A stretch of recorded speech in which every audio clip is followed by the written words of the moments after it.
Tunnel versus warehouse. Mountain versus sea. Who wins?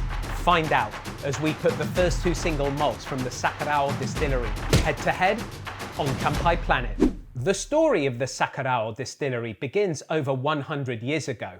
Chugoku Jozo, as they were known until recently, was founded in 1918, and over their long history they've made a number of drinks such as sake, shochu, umeshu, and liqueurs.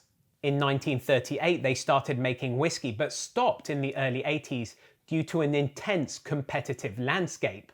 In 2017, marking their 100th anniversary, the company opened the Sakurao Distillery. As well as restarting whiskey production, they started making gin, and Sakurao gin, which uses locally grown juniper berries, has received international recognition.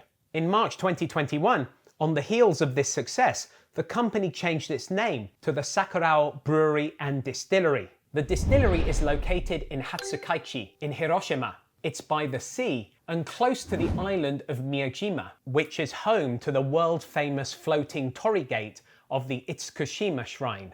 The head distiller, overseeing both gin and whiskey production, is Taihei Yamamoto, and he was involved in both the building layout and also selecting equipment. All that effort led to this, their first two single malts, Sakurao and Togouchi, released on the 1st of July 2021. There's no age statement on the bottle, but as you can figure out, they're 3-year-old whiskies. The presentation box the whiskies come in and the bottles themselves are lovely. They're even signed on the back by company president Koichiro Shirai. In Japan, they're an on-trade only release. However, overseas viewers will be pleased to hear that they are being exported. I'm hearing to China, Europe, and potentially other markets as well, but the exact size of that allocation and the distribution channels are currently undisclosed. They cost 9,350 yen after tax, which is about 85 US dollars. That's roughly the same price as Prologue K and Prologue W, the first two releases from the Shizuoka distillery, and about a third less than the 2021 first edition from the Kanosuke distillery. Onto the juice inside. Both of these whiskies are made with a mix of Japanese and Scottish malt, but the exact percentages of each in these bottles is undisclosed. Both these releases are cask strength, non-chill filtered, and natural colour. How do I know that? Because it states that very clearly on the bottle. Fantastic. The two whiskies are made in essentially the same way. They don't differentiate between them when they're actually fermenting and distilling. The fill strength for both of them, the ABV of the liquid that's put into the barrels, is 59%. However, that's where things get a little different. Sakurao is aged in a warehouse on site at the Sakurao distillery itself, smack on sea level. Togouchi is aged in the mountains of Hiroshima in an area called, you guessed it, Togouchi. There's a rail tunnel there from back when Japan's railways were nationalised, about an hour's drive from the distillery, and they've been using it as a maturation warehouse. It's quite drafty, being a tunnel, but because it's surrounded by forest, then it gets quite misty in the summer and especially the rainy season. In winter, the area gets a lot of snow, so much so that there's a ski resort nearby, but inside the tunnel, the temperature stays at around 6 degrees centigrade.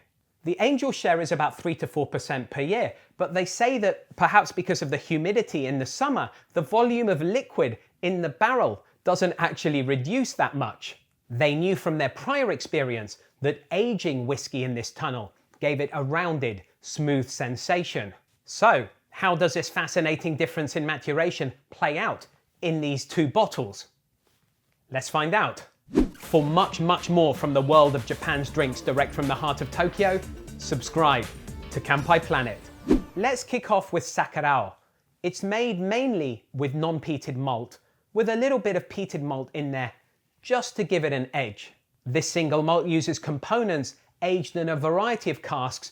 Exactly what is undisclosed. However, we do know some part of it is from cream sherry casks, and it's 54% ABV. Let's check out the colour. That's nice, a classic amber colour. On the nose, this is an absolutely fascinating nose. I'm just trying to pass it all down. Initially, you're going to get some ripe raisins, you're going to get some grape, and you're going to get some berries. Notes undoubtedly because of its sherry cask influence. But then, as you inhale deeper, you're going to get a lot more. You're going to get some orange, some lemon, some sandalwood, some vanilla, some oak, and then behind all that, a little bit of smoke from that kick of peated malt. This is not the typical nose of a 3-year-old whiskey. Kanpai?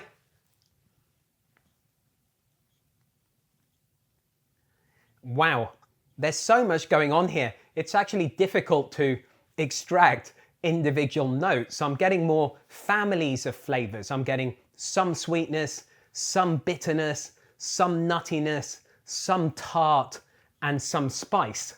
As things settle down, I'm picking up some bitter chocolate, I'm picking up some pretty intense vanilla, I'm picking up some salinity, and you've got that peat there, and it's kind of sharpening the sweetness. That journey continues into the finish, which is long.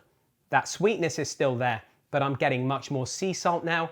I'm getting a lot more smoke as a result of that small amount of peated malt that they've added to the mash bill, and I'm getting a bit of citrus and a little bit of woodiness as well. Delightful end to a lovely dram. Overall, this whiskey has fantastic structure, and it's very much in the old school, classic single malt vein. Better just check my findings. Time to put Togouchi to the test. Now this uses only non-peated malt and is exclusively aged in bourbon barrels. You can see it's a light colour, somewhere between a straw and a pale gold. And when we compare the two side by side, the Sakurao is a lot darker. It's 52% ABV, so as one would expect, the Angel taking a bigger share up in the mountains than down by the sea. Let's go on the nose.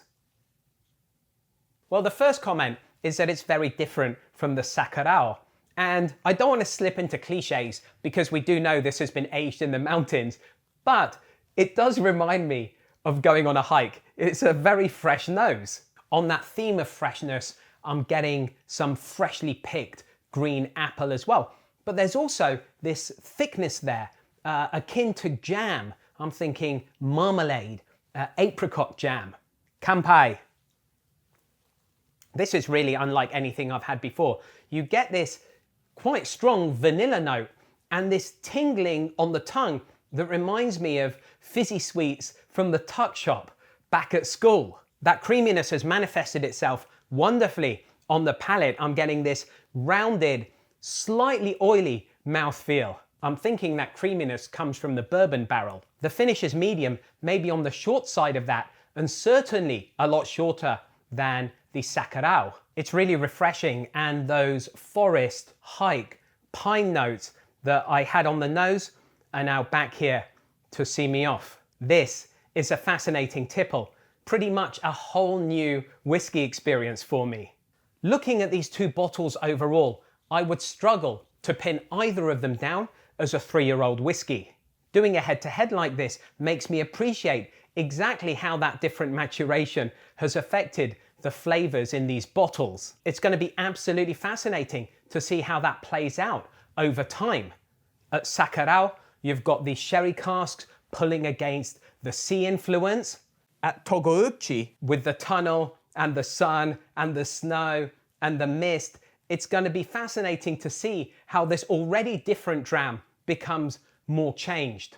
So, head to head, this is a really tough one to compare the classic dram that is in the Sakurao with this wildly different tipple from Togouchi. I'm going to have to call it a draw. So, should you buy them? Well, they're an on-trade only release in Japan, as I mentioned earlier. I know that hasn't stopped some of you before. You should absolutely try these whenever you can in a bar.